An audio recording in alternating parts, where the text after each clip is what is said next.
abajaga basabarimi abagabo kwibaza amazi none rwabagezeho mama mu gihugu babakaza muze turire wakeso watakori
ijambo ry'Imana badusabe nanone pasiteri badusomeye mu gitondo akomeze asome arasoma muri Samweli wa kabiri 12:17 ageze kuri 2023 ari hagaruka Samweli wa kabiri 12:17 ugeze kuri 2023 dusome mu izina rya Yesu. Aravuze ngo abantu bakuru bo mu rugo rwe babibonye barahaguruka bamuhagarara iruhande ngo bamubyutse ave hasi, aranga kandi yanga no gusangira nabo. Yanga no gusangira nabo. 18. Maze ku munsi wa karindwi umwana arapfa.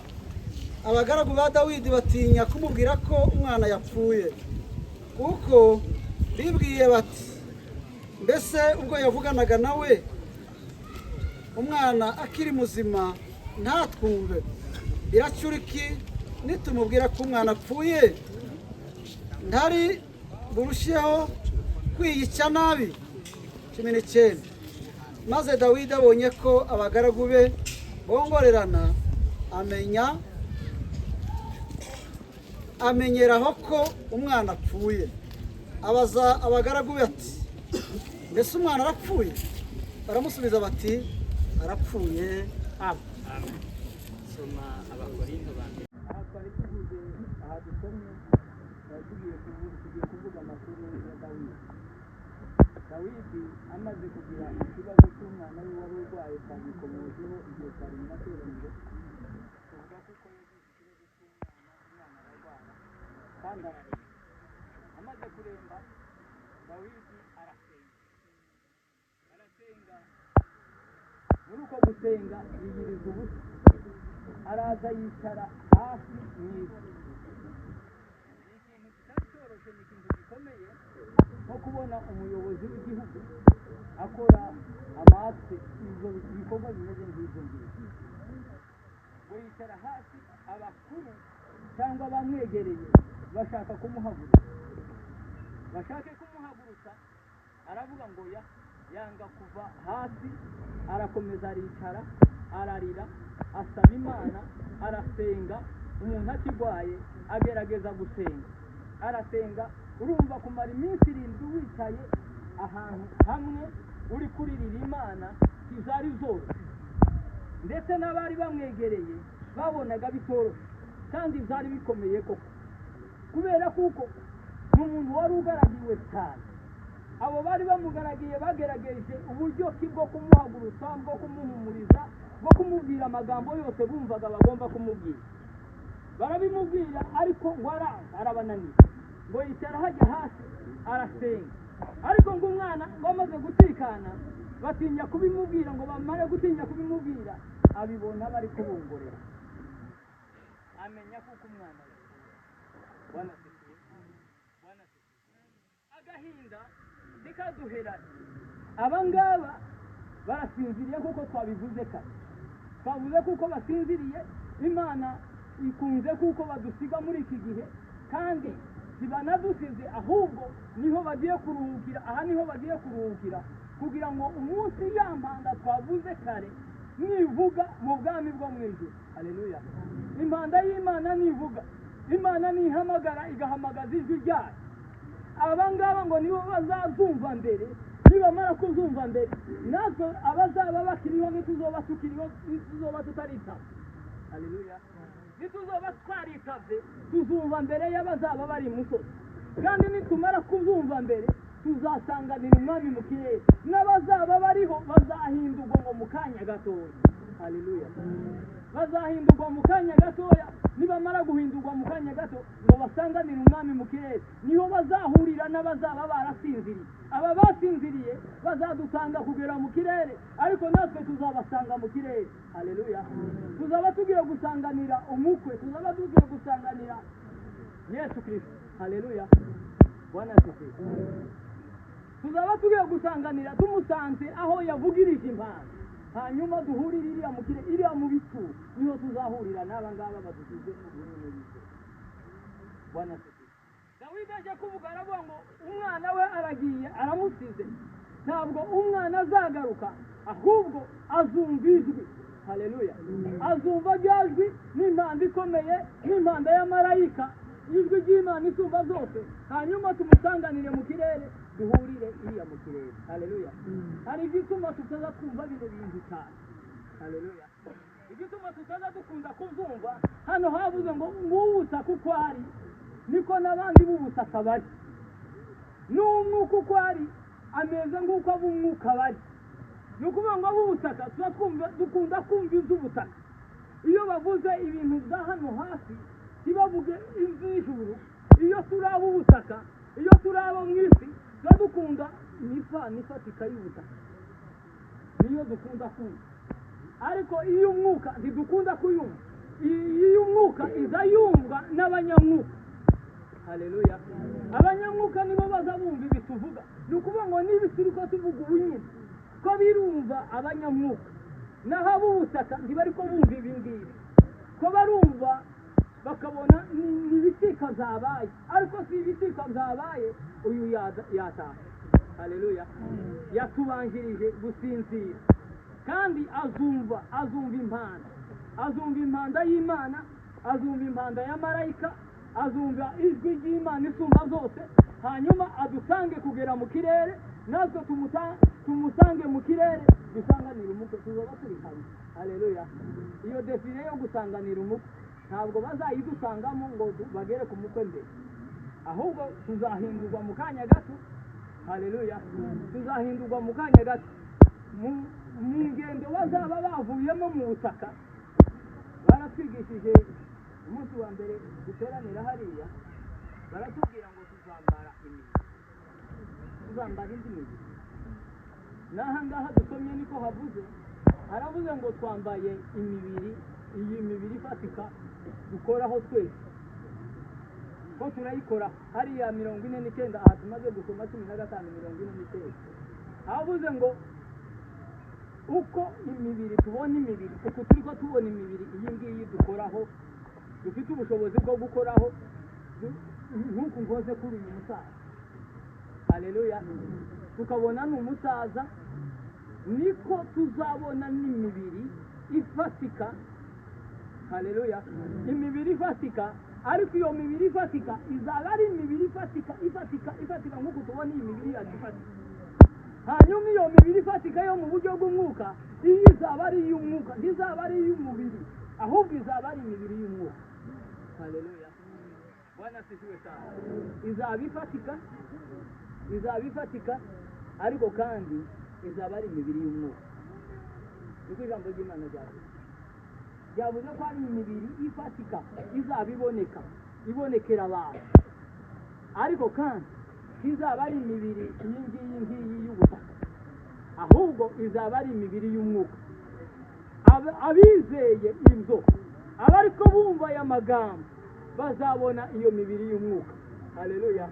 Bazabona imibiri y'umwuka n'amaso, kandi bazaba muri iyo mibiri y'umwuka, nabo bazaba bambaye umubiri w'umwuka, bagenda nk'ab'umwuka, bakora nk'ab'umwuka. Haleluya. Batekereza nk'ab'umwuka, bumva nk'ab'umwuka. Haleluya. Kandi bafite imibiri ifatika y'umwuka. Kandi urugero neza rutwereka kuko iyo mibiri y'umwuka izaba iri nuko dufite iyi mibiri ifatika. Kandi ijambo ry'Imana rikaba riduhamiriza nk'ubwo dufite imibiri ifatika, ngo tuzaba dufite n'imibiri y'umwuka. Abizera, kuko kare twababwiye ngo tugende tubizere. Haleluya. Tugende, ni ukuvuga ngo devoir dufite ni ukwizera ayo magambo, ni ugukunda Imana yadukunze ikatwigura. Haleluya. Ikaduhindura abana bayo, tugahinduka abaragwa n'abaraganwa mu bwami bwo mu ijuru.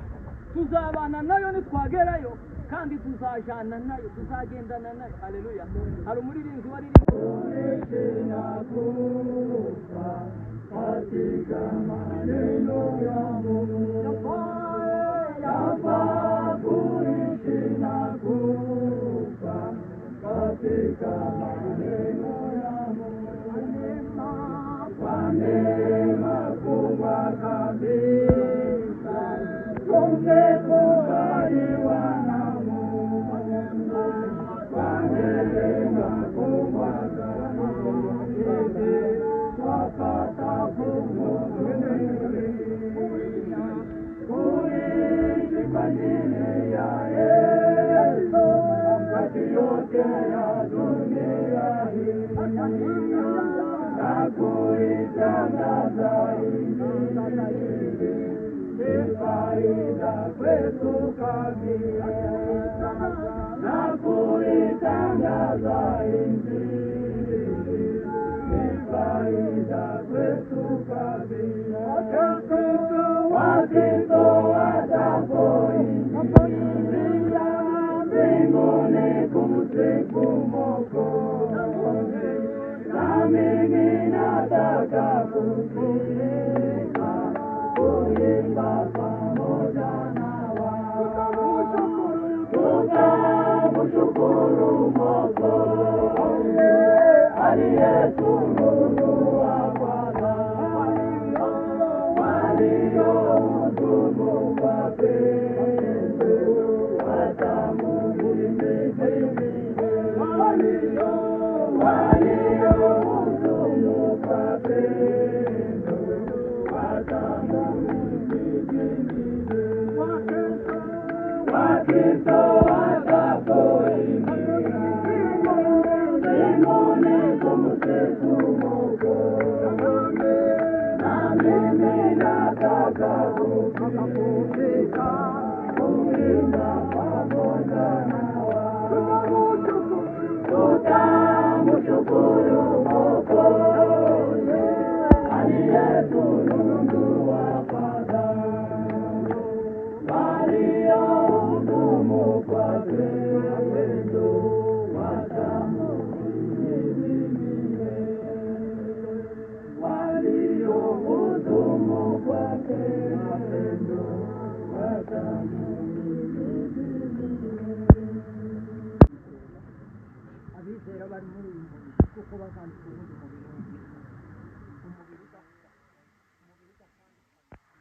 mubiri utarwara, umubiri utaruha, umubiri uzaba uriho uzandikwa wo muganiro we, tuzabe twambuye uyu twambaye undi mubiri mwiza. Uriya Yohana yabonye ari haravuga kwa Ifasi, yabonye ngo ari umubiri mwiza, ubu yari afite irungu, afite agahinda, afite umubabaro. Mu mibabaro nicyo gihugu ugaragara ahantu muri uyu mwanya. Tugeze aha kuri iyi nzu wategurije mwene data, tugiye kumushyiramo, agiye kubamo, guturamo. Ariko bari kumwe nawe bafite agahinda kenshi, bafite umubabaro mwinshi, bafite intege nkeya. Bafashe mu izina rya Yesu Kristo. Ijambo ryawe rivuge ahantu ribareme, ijambo ryawe rivuge ahantu ribakomeze, ijambo ryawe rivuge ahantu ribabera imbaraga. Ibi imbaraga z'abana basizwe, ibi imbaraga z'abasizwe mu izina rya Yesu Kristo. Uyu muryango uwusurire aha hantu, bamenye ko tutazemera kandi hari undi munsi tuzabonana tutazongera kandi tutazabona.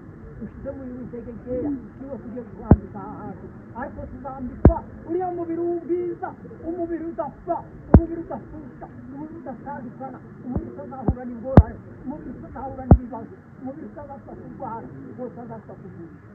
Turagushima ko kubana n'abasizwe, ukabaheza ibyiringiro byo gukomera no kubaremesha, kuko Pawulo yabivuze ngo Imana y'ibihumure byose ngo nizi duhumuriza amakuba kugira ngo duhumurize abasigaye muri byo.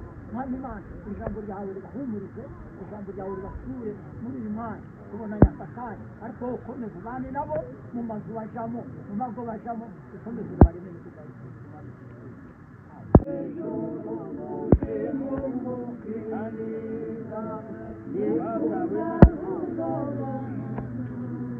ubutaka nibwo buzaba ishusho y'umwuka yo mu ijuru.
none rwabagezeho mama mu gihugu babakaza muze turebe waketo watakori mugore ebone kumutetu moko amini nataka